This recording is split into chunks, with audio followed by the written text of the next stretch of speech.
Imagine standing at a bus stop, clutching your backpack tight, knowing every morning feels like walking into a battlefield.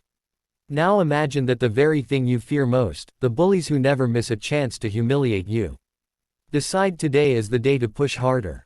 But what they didn't know, what nobody expected, was that the sound of roaring engines would soon fill the street. Non-bikers, leather jackets gleaming and hearts stronger than steel, were about to change everything. This is the story of a girl who thought she was alone until an army showed up for her. The sun had barely risen, painting the sky with a pale orange glow when Emily wheeled herself toward the old cracked sidewalk that led to the bus stop. At just 15, she had learned to live with the heavy weight of her wheelchair, but she hadn't yet learned to live with the cruelty of her classmates. Every morning was a gamble. Would they ignore her today, or would they find new ways to remind her she was different? Emily adjusted her glasses, brushing a loose strand of chestnut hair behind her ear, and tried to focus on the quiet morning birds instead of the churning in her stomach. She wanted to believe today would be just another day, just a bus ride, just another set of classes, just another lunch alone.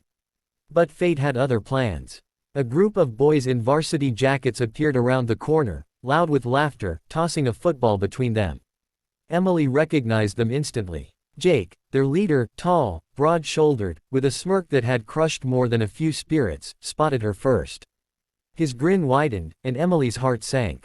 Well, if it isn't Wheels, Jake sneered, tossing the ball to one of his friends. The others snickered, waiting for your chaffier. Oh, wait, I forgot. You were your own chaffier. Emily lowered her gaze, willing the bus to arrive, but it didn't. The boys circled her like wolves, their shadows stretching over the cracked pavement. One of them suddenly stepped in front of her chair, pretending to trip over his own feet, then laughed. Another made car engine noises, mocking the way her wheelchair hummed when she moved it. But then Jake bent down, voice dripping with cruelty. Hey, you think you're tough just rolling around? Let's see how fast those wheels spin. Before Emily could react, he shoved the front of her chair. It jerked forward violently. The small front wheels caught on the crack in the pavement and Emily pitched forward, falling hard onto the concrete. Her palms scraped raw against the gravel, her glasses skittered across the sidewalk, and her backpack burst open, spilling notebooks and pens onto the street. The boys roared with laughter. Jake raised his phone, already recording his friends egging him on. This is gold, he shouted. We down, wheels down. Tears blurred Emily's vision. But it wasn't the pain of scraped hands or bruised knees that crushed her. It was the sound of laughter ringing in her ears, the kind that told her she didn't belong, that she was nothing more than a joke to them. She wanted to vanish, to melt into the pavement, to stop existing in this cruel moment. But then the sound came. At first, it was faint, like distant thunder rolling over the hills. A deep, low rumble that grew louder with every passing second. The boys paused, confused, looking down the street. The rumble turned into a roar, steady and powerful, until the ground itself seemed to tremble. Emily, still on the ground, lifted her head and squinted toward the horizon. And then she saw them.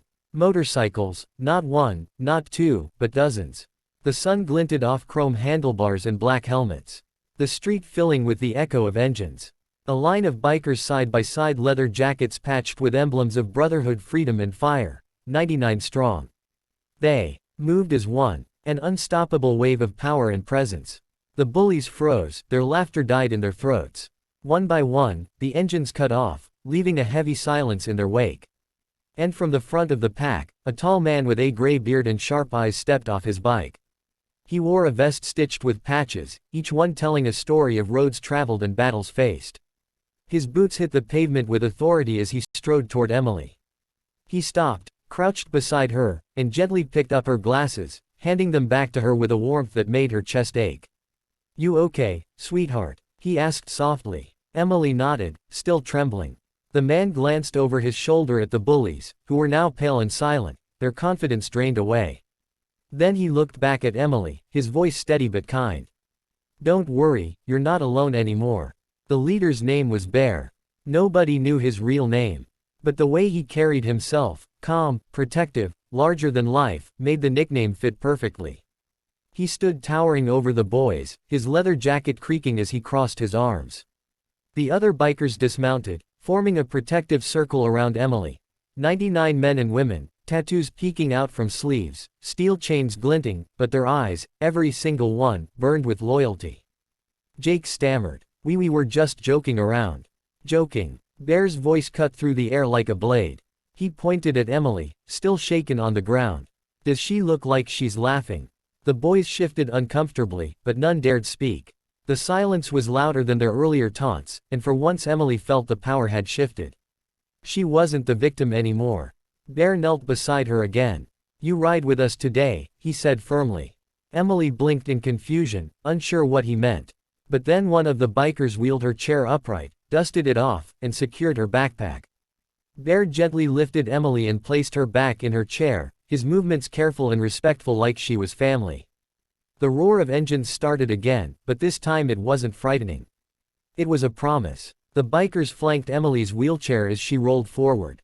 An honor guard escorting her to the bus stop. The boys who had tripped her stood frozen, powerless against the sight of 99 bikers guarding the girl they had tried to break. When the school bus finally arrived, the driver's jaw nearly dropped.